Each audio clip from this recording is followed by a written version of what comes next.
बेटी बहू को अनोखा सबक। नमस्कार दोस्तों, सानिया वॉइस स्टोरी चैनल में आपका स्वागत है। तो दोस्तों, आज की कहानी है जब बूढ़े पिता को आया हार्ट अटैक और माँ ने मांगी अपने बेटों से मदद, तो बेटे और बहुएं अपनी काम पार्टी करने में लगे रहे। माँ को मारा धक्का तो माँ ने सिखाया ऐसा सबक कि सभी के पैरों तले जमीन निकल गई। मनोरमा जी अपने पति गोपाल जी को लेकर लगभग दौड़ती भागती हुई सी अस्पताल के अंदर दाखिल हुई। अस्पताल में घुसते वो डॉक्टर चिल्लाने लगी कि तभी वहां पर खड़े वार्ड बॉय ने उनकी मदद की और गोपाल जी को लेकर वे लोग अस्पताल में अंदर गए। गोपाल जी को दिल का दौरा पड़ गया था, जिसके कारण उनकी तबीयत इतनी खराब हो गई थी। जैसे वार्ड बॉय गोपाल जी को लेकर अंदर ऑपरेशन थिएटर में पहुंचे, तुरंत ही डॉक्टर भी वहां पर आ गए और अस्पताल में गोपाल जी की सारी जांच की गई। और उसके बाद डॉक्टरों ने उन्हें दवाई गोली देकर थोड़े समय तक इंतजार किया ताकि गोपाल जी की स्थिति लायक हो सके कि वो उनका ऑपरेशन कर सके। उन्होंने गोपाल जी की पत्नी मनोरमा जी को कहा कि आप 1 घंटे में काउंटर पे 1 लाख जमा करवा दीजिए, क्योंकि आपके पति की हालत बहुत क्रिटिकल है। हमें फौरन ही उनका ऑपरेशन करना होगा, वरना उन्हें कुछ भी हो सकता है। रोती हुई मनोरमा जी 1 लाख रुपए की बात सुनकर थोड़ी परेशान सी हो गई। फिर डॉक्टर से बोली, डॉक्टर साहब आप इनका इलाज करवाइए, पैसे मैं अभी जमा करवा दूंगी, आप मुझे थोड़ा सा समय दीजिए। बस तो डॉक्टर बोला, हाँ अभी हमने आपके हस्बैंड को दवाइयाँ दी हैं, जब तक उन दवाइयों का फ़ायदा पड़ रहा है तब तक आपके पास समय है, जल्दी से जल्दी कुछ कीजिए और यहाँ पैसे जमा करवाइए। देखिए माँ जी, मैं यहाँ पर ऐसी ऑपरेशन नहीं कर सकता, आपको पहले पैसा जमा करने होंगे, उसके बाद ही आगे की कोई प्रतिक्रिया होगी। अब मनोरमा जी थोड़ी परेशान सी हो गई, क्योंकि उनके पास तो पैसे थे ही नहीं और वो भला 1 लाख का इंतज़ाम कहाँ से करती। उन्होंने अब अपने बेटों को फ़ोन किया, लेकिन दोनों में से एक बेटे ने भी फ़ोन नहीं उठाया और वो बेचारी कई बार लगातार अपने बेटे को फ़ोन मिलाती रही। लेकिन जब कई बार कोशिश करने के बाद भी फ़ोन नहीं मिला तो वो ऑटो लेकर अपने घर पहुंचे। अपने घर जाकर उन्होंने देखा कि उनके पास थोड़े बहुत रुपये ही पड़े हुए थे। उन्होंने अपने बक्से में रखे हुए अपने सोने के कंगन निकाले और उन्हें गिरवी रखकर अब वे अपने 20,000 का इंतजाम ही कर पाई थी। उन पैसों को लेकर वो फटाफट से अस्पताल पहुंची और डॉक्टर को वो पैसे जमा थमाते हुए बोली, डॉक्टर साहब अभी इतनी ही पैसों का इंतजाम हो पाया है, पर आप चिंता मत कीजिए, आप मेरे पति का ऑपरेशन करने लगिए, मैं पैसों का इंतजाम कर रही हूँ, जल्दी आपके सारे पैसे जमा कर दिए जाएंगे। लेकिन डॉक्टर ने पूरे पैसा जमा करने से पहले इलाज करने के लिए मना कर दिया। लेकिन मनोरमा जी डॉक्टर के पैर पड़कर उनसे हाथ जोड़कर उनसे विनती करने लगी, अपने पति के लिए उनकी जान की भीख मांगने लगी। डॉक्टर को भी उन पर थोड़ा सा तरस आ गया, तो डॉक्टर ने कहा कि कोई बात नहीं, अगर आप इतना कह रही है तो मैं आपके पति का इलाज करवाने लग जाता हूँ, लेकिन आप जल्दी से जल्दी पैसों का इंतजाम करवा दीजिए। माँ जी, तब डॉक्टर ने गोपाल जी का ऑपरेशन शुरू कर दिया और अब मनोरमा जी अपने बेटों के पास पहुंची। जब वो अपने बेटों के घर पहुंची तो देखा कि एक के दरवाजे पर तो ताला लगा हुआ है और उससे कुछ ही दूरी पर उनके दूसरे बेटे का घर था।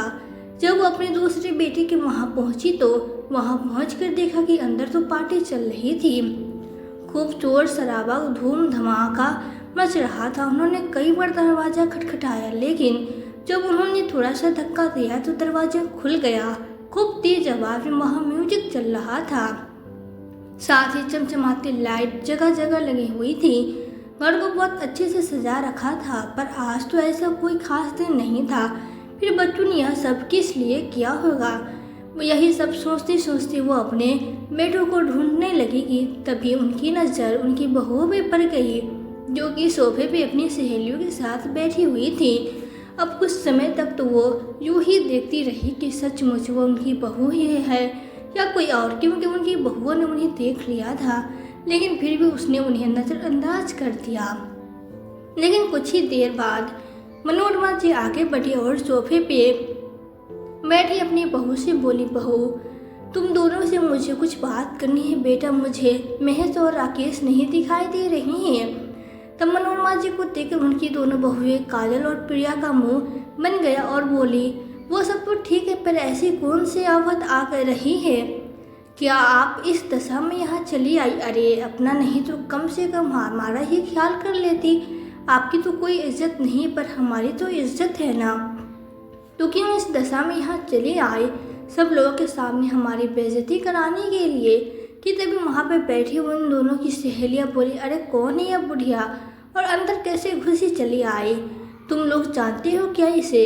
तब दोनों मुस्कुराती हुई बोली, अरे नहीं नहीं, हम तो नहीं जानते, बस ऐसे ही डोनेशन मांगने आई हैं, अभी बाहर निकाल कर आती हूँ। इतना कहकर अपनी सास को लेकर बाहर की ओर जाने लगी। तभी मनोरमा जी अपनी बहू से बोली कि तुम दोनों को मुझे बाहर छोड़ने जाने की ज़रूरत नहीं, मैं खुद ही बाहर चली जाऊंगी। एक बार तुम दोनों मुझे मेरे बेटों से मिलवा दो। उनकी बहू उनका हाथ पकड़कर बाहर की ओर ले जाती हुई बोली, हाँ हाँ, मिल लेना बेटों से, कौन सी आफत आ रही है? फिर किसी दिन आ जाना, आज यहाँ तुम्हारे बेटों का बड़ा खास दिन है, तो आज का दिन खराब मत करो। जब वो अपनी सास का हाथ पकड़कर बाहर ले जा रही थी कि तो गुस्से में मनोरमा जी ने उसका हाथ झटक दिया और बोली, मुझे समझ में नहीं आ रहा कि मैं क्या कह रही हूँ। मैंने कहा कि महेश और राकेश को बुलाओ, मुझे उन दोनों से बात करनी है। गुस्से में मनोरमा जी इतना तेज बोली कि सब लोग उनकी आवाज़ सुनकर शांत हो गए, यहाँ तक कि म्यूजिक भी बंद कर दिया गया और सब लोग बस अब मनोरमा जी और उनकी दोनों बहुओं की तरफ देखने लगे थे। तब मनोरमा जी अपनी बहुओं का हाथ पकड़कर एक तरफ खड़ा करती हुई बोली, बेटा महेश और राकेश दोनों को बुला दो, मुझे उनसे बात करनी है। तभी राकेश और महेश भी उस भीड़ से आगे बढ़कर आए और बोले, क्या हुआ, आप यहाँ क्यों चिल्ला रही हैं और आप यहाँ पे क्या कर रही हैं? आपको तो हमने घर होना चाहिए था, फिर आप यहाँ कुछ समझ में नहीं आया, बताइए कोई काम था क्या? अब आप आई है तो कोई काम ही होगा, वैसे मेरे पास पैसे वैसे तो नहीं हैं, फिर भी बता दीजिए कि क्या काम है। तब महेश और राकेश की पत्नियों ने उन दोनों से कहा कि जाकर साइड में बात कर लो, क्यों खामखा तमाशा लगा रहे हो? तब वे दोनों वहीं पर चिल्लाकर बोले, तमाशा तो इन्होंने लगा रखा है, अच्छे खासे एंजॉय कर रहे थे, यहाँ आकर खामखा ड्रामा कर दिया। तो बताइए कि क्यों आई हैं यहाँ? क्योंकि हमने तो आपको नहीं बुलाया, और फिर जब बिना बुलाए आ ही गई हैं तो बताइए। जब बेटे सबके सामने इस तरह बात करने लगे तो मनोरमा जी को अपनी बहुत बेइज्जती महसूस हुई। वो अपने बेटों से बोली, बेटा ये तुम कैसी बातें कर रही हो?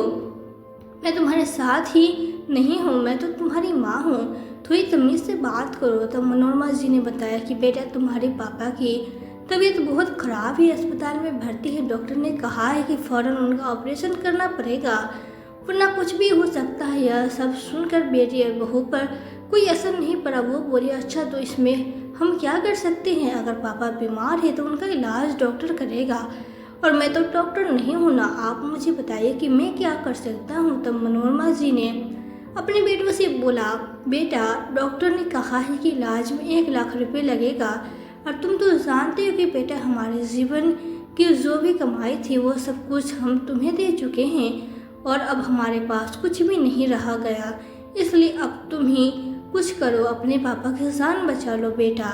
तब उनके बेटे बोले, अच्छा पर इसमें हम क्या कर सकते हैं? 1 लाख रुपए कोई छोटी मोटी रकम नहीं है माँ, जो बस आपने कह दिया और हमने ले आए। अगर 10-5 हज़ार की ज़रूरत थी तो देखा भी जाता। आपको तो 1 लाख रुपए मांगने के लिए आप यहाँ ऐसे चले आए जैसे कोई 1000-2000 की बात हो। आपको यहाँ आकर हमसे पैसे मांगने से पहले एक बार तो सोचना चाहिए था, आखिर हम कैसे आपकी कोई मदद कर सकते हैं? कमाल करते हैं आप भी। बेटों की बात सुनकर मनोरमा जी दंग रह गई और बोली, बेटा ये सब कैसी बातें कर रही हो?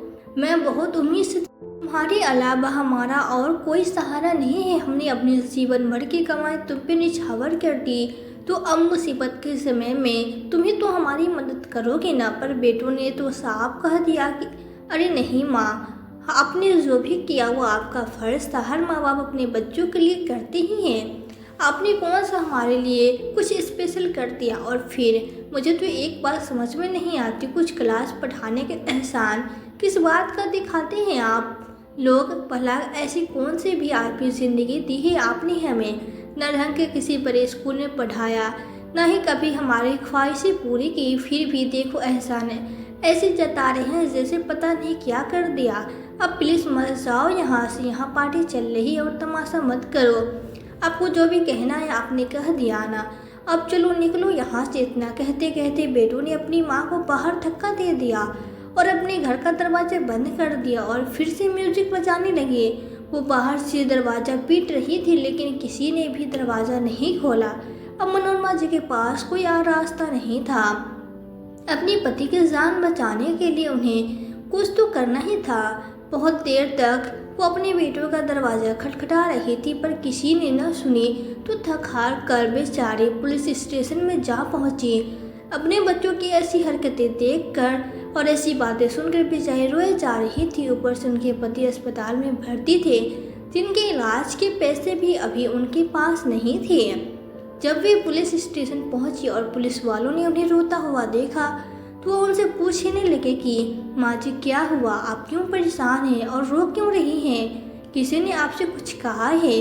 उन्होंने मनोरमा जी को बैठने के लिए चेयर दी और मनोरमा जी आराम से चेयर पे बैठ गई। पुलिस वालों ने उन्हें पानी पिलाया और एक लेडी कांस्टेबल ने उन्हें थोड़ा शांत कराया, पानी पिलाया। और जब वे थोड़ी सी शांत हो गई तब उन्होंने पूछा, क्यों माता जी, आखिर बात क्या है, आप इतनी परेशान क्यों है, रो क्यों रही है, साफ साफ बताइए कि बात क्या है, क्या परेशानी है। तब मनोरमा जी ने उन्हें अपनी आप बीती सुना दी। मनोरमा जी के 2 बेटे थे, राकेश और महेश। मनोरमा जी और उनके पति जब शहर में आए थे तो वे एक सरकारी छोटे से फ्लैट में रहने लगे थे, जिसमें 2 ही कमरे थी, छोटा सा बाथरूम, बस उसी में अपना गुजारा कर रहे थे। जब बड़े हुए तो वे अपना बड़ा फ्लैट लेने के लिए कहने लगे। फिर गोपाल जी ने कहा कि बेटा, मैंने तुम्हारी पढ़ाई लिखाई के लिए बाहर से बहुत पैसा उधार लिया है, इसलिए पहले हम बाहर का कर्ज निपटा दें, उसके बाद घर खरीदने का सोचेंगे। दरअसल उनके दोनों ही बेटों ने इंजीनियरिंग करने की ठानी थी और गोपाल जी एक साधारण से मजदूर आदमी थे। उनके पास भला इतने पैसे कहाँ से आए। उन्होंने कुछ लोन निकाला, कुछ अपने गांव की ज़मीन बेची और अपने बच्चों की पढ़ाई पूरी करवाई। जब पैसे कम पड़े तो उन्होंने अपने जानकारों से उधार लेना शुरू कर दिया और इसी चक्कर में उन पे काफ़ी खर्च भी हो गया था। मेरे बेटों की पढ़ाई पूरी होने के बाद वे अपने बारे में सोचने लगे। नौकरी के बाद जब उनकी पहली तनख्वाह आने लगी तो पहली तनख्वाह वो में से कुछ पैसे उन्होंने अपने मम्मी पापा को दे दिया। उसके बाद में वे अपने पैसे जोड़ने लगे और साल भर में ही दोनों बेटों ने रंग बदलने लगे। अभी 1.5 साल पहले ही तो उन्होंने अपने बेटों की शादियां करवाई थी और 6 महीने पहले ही उनके दोनों बेटे और दोनों बहुएं माँ बाप से अलग हो गए थे। वे लोग तो शादी के 6 महीने बाद ही अलग होना चाहते थे, लेकिन वो तो मनोरमा जी जैसे तैसे करके अभी तक परिवार को बांधे हुए थे। लेकिन अब जब बच्चे निर्णय ले ही चुके थे कि उन्हें अलग होना ही है तो वे लोग भला क्या करते। आज दिन बहुएं किसी न किसी बात में झगड़ा करने लग जाया करती। अब ऐसे में जब कॉलोनी के अन्य लोग भी परेशान होते तो वे लोग गोपाल जी उनकी पत्नी की ही सुनाया करते कि जब बेटी और बहू का यह तमाशा रोज रोज का होने लगा तो आखिरकार 6 महीने पहले उन दोनों ने अपने बेटे और बहुओं को कह दिया था कि वे जो चाहे वो कर सकते हैं। अब बेटे और बहू तो कब से अपने माँ बाप से अलग होना चाहते थे, इसके लिए इन दोनों ने लड़ने का बहाना बनाया और झगड़ा करके नखरे में दोनों घर छोड़कर चले गए। अब घर पे माँ बाप बिल्कुल अकेले रह गए थे। जब घर छोड़कर वे लोग चले गए उसके बाद वे अपने माँ बाप को देखने के लिए या उनसे मिलने के लिए वापस अपने घर कभी नहीं आए। बस एक बार गृह प्रवेश के समय अपने माँ बाप को दोनों ने ही न्योता भेजा था बस। और यह सब देखकर तो साफ साफ समझ में आ ही रहा था कि उनके बेटों ने अपने भविष्य के बारे में पहले ही सोचा रखा था और इसलिए उन दोनों ने अपने माँ बाप का कर्जा न निपटाकर अपने पैसे जोड़े और उनसे आज यह घर खरीदे थे। लेकिन यह सब देखकर उन्हें अपने बच्चों की असलियत का तो पता चल ही चुका था कि यह लड़ाई झगड़े में बाहर नहीं निकलते हैं, बल्कि यह तो हम लोगों से वैसे भी दूर होना चाहते थे और इस चीज़ की प्लानिंग उन्होंने बहुत पहले से कर ली थी। अब जब बेटी और बहू का असली रंग सामने आ गया तो गोपाल जी ने गांव की बची कुछ जो भी ज़मीन थी उसे बेच दिया और अपना कर्ज चुका दिया। लेकिन बेटे और बहू की हरकतों से उन्हें बहुत दुख पहुंचा और वे बहुत ज़्यादा परेशान रहने लगे थे। गोपाल जी न जाने किस बात की टेंशन ले ली थी जो अचानक उनकी तबीयत इतनी खराब हो गई। बेटे तो थे ही मतलबी, बहुएं भी ऐसी ही आ गई, तो ऐसे में भला माँ बाप का ख्याल भी वे लोग क्यों रखने वाले लगे। जब बेटे ही सगे न हुए तो बहुओं से क्या उम्मीद थी। बस अभी 2 दिन पहले गोपाल जी के दिल के पास हल्की फुल्की सी तेज दर्द उठी थी, लेकिन उन्होंने ध्यान नहीं दिया। फिर कल रात उन्हें दिल का दौरा पड़ा। जल्दी जल्दी में मनोरमा जी ने अस्पताल में भर्ती करवाया और उसके बाद वे बेटों के पास पैसे मांगने पहुंची तो उन्होंने जो बर्ताव उनके साथ किया वह सब उन्होंने पुलिस वालों को बताया, तो पुलिस वालों को भी यह सब सुनकर बुरा लगा, लेकिन वे भी बोले कि माँ जी अब इसमें हम क्या कर सकते हैं। उन्होंने आपके साथ बहुत गलत किया है, लेकिन आपने ही वक्त रहते हुए अपने आप को क्यों नहीं संभाला। आपने जब आपके पास वक्त था तब आपने अपने बारे में क्यों नहीं सोचा। अब उन्होंने अपने जो घर खरीदे हैं वो भी तो उन्हीं के नाम होंगे, इसलिए उन पे हम कुछ भी नहीं कह सकते। और फिर अब आप ही बताइए हमें कि हम भला आपकी किस तरह से मदद कर सकते हैं। अब मनोरमा जी बोली, बेटा जब मेरी बहुएं आई थी शादी ब्याह करके मेरे घर में नई नई आई थी, तो उस वक्त मेरे पास मेरे पुरखों के दिए हुए जेवरात थे। बस वही जेवरात मैंने अपनी बहुओं को दे दिए थे। मैंने उनसे कहा था कि यह संभाल कर अपने पास रखना। उन्हें यह समझाया कि वे उन्हें संभाल कर रख ले, क्योंकि वो यह हमारे पुरखों की निशानी है। और बाकी के बचे हुए जेवरात मैंने अपने पास रखे थे, लेकिन अब काफ़ी दिनों से वो मिल नहीं रही है और मुझे शक है कि यह सब मेरी बहू के पास ही है। तो अब तुम किसी भी तरीके से मेरी मदद करो और मैं तुम्हारे हाथ जोड़ती हूँ, पैर पड़ती हूँ। तब पुलिस वालों ने उनकी समस्या को देखते हुए और इंसानियत दिखाते हुए उनकी मदद करने का निश्चय किया। पुलिस वाले मनोरमा जी को अपने साथ लेकर उनके बेटों के घर जा पहुँचे। उन्होंने पहले से ही मनोरमा जी को सब कुछ समझा दिया था कि उन्हें वहाँ पहुँचकर क्या कहना है। अब जब वे लोग वहाँ पहुँचे तो अभी भी वहाँ पर पार्टी हो रही थी, लेकिन पुलिस वाले को सामने देखकर सब लोग घबरा गए और शांत हो गए कि यहाँ अचानक से पुलिस कैसे आ गई, पुलिस वाले यहाँ क्या कर रहे हैं। तब पुलिस वालों ने उनके बेटों का नाम लेकर पुकारा और कहा कि महेश और राकेश तुम दोनों आगे आ जाओ। और हाँ, अपनी अपनी पत्नियों सहित जब वे चारों आगे आ गए अब पूछने की बताइए सर क्या हुआ है और आप यहाँ। तब पुलिस वालों ने कहा कि माता जी ने तुम्हारे खिलाफ चोरी की कंप्लेंट दर्ज करवाई है। तब उनके बेटे हंसने लगे और बोले, कमाल करते हैं सर आप भी, हम इनसे भला क्या ही चुरा सकते हैं। इनके पास तो अपने खाने को भी ढंग के लिए कुछ नहीं है, इनके पास हमारे खाने पीने के पैसे नहीं हैं। ऐसे में पुलिस वालों ने कहा कि इन्होंने इल्ज़ाम लगाया कि तुम लोगों ने इनके पुश्तैनी गहने चुराए हैं, इसके लिए हमें पुराने तुम्हारे घर की तलाशी लेनी होगी। अब बहुएं थोड़ी घबरा गई। तब बेटों और बहुओं ने पुलिस वालों को मना किया। वे लोग पुलिस वालों को मना करने लगे कि तलाशी नहीं लेने देंगे, और तब पुलिस वालों ने ज़बरन उनके घर की तलाशी ले ली, जिसमें मनोरमा जी की बहुओं के सारे जेवरात उठाकर वे लोग बाहर ले आए। और बाहर आकर उन्होंने पूरे के पूरे जेवरात मनोरमा जी को दिखाए और पूछा कि माता जी क्या यही आपके जेवर है, देखिए अच्छे से देखिए और पहचान करके हमें बताइए कि यही जेवरात आपके हैं या नहीं। तब मनोरमा जी ने उन जेवरों को देखकर हमें गर्दन हिला दिया और बोली, हाँ बेटा यही मेरे जेवर है, यही मेरे पुरखों की निशानी है। तुम्हें यकीन नहीं होता तो तुम मेरे बेटों की शादी की वीडियो देख सकती हो, उसमें यह गहने मैंने ही पहने हुए हैं। जब से मेरी सास ने मुझे यह गहने दिए थे तब से यह गहने मेरे पास ही हैं। मेरी बहुओं ने बिना मेरी मर्जी के इन्हें चुरा लिया। अब बहू इतने में ही हड़बड़ा गई और बोली, क्यों झूठ बोल रही है माँ जी, यह गहने तो हमें आपने ही दिए थे। तब मनोरमा झूठ मूठ का नाटक करते हुए बोली कि नहीं नहीं, मैंने तो तुम्हें कोई गहने नहीं दिए थे। अरे बहू तुम क्यों झूठ बोल रही हो, और हाँ अगर मान लो मैंने दिए भी है तो फिर अब मुझे मेरे गहने वापस चाहिए।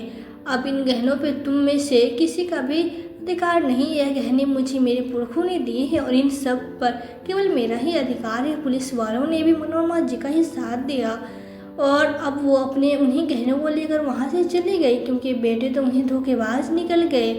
ऐसे में अब जब मनोरमा जी के पास कोई चारा न बचा, उनके पास अब कोई रास्ता न बचा, तो अपने पति की जान बचाने के लिए उन्होंने झूठ का सहारा लिया।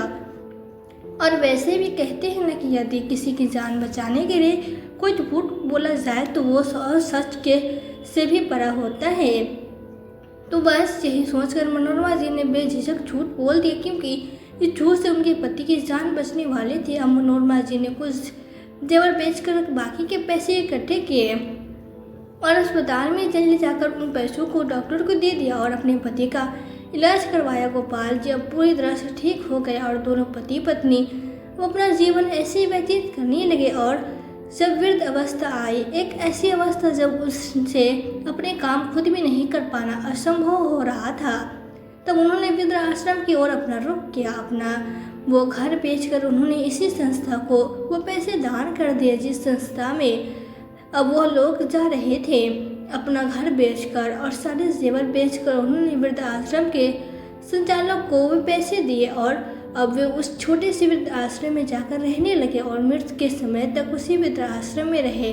मनोरमा जी अपनी सूझबूझ से अपने पति की जान बचा लिए। एक न एक दिन हर व्यक्ति की मौत निश्चित है और यह एक अटल सत्य है, लेकिन समय से पहले अपने माँ बाप को मारने की इच्छा रखने वाली औलाद भला किस काम की।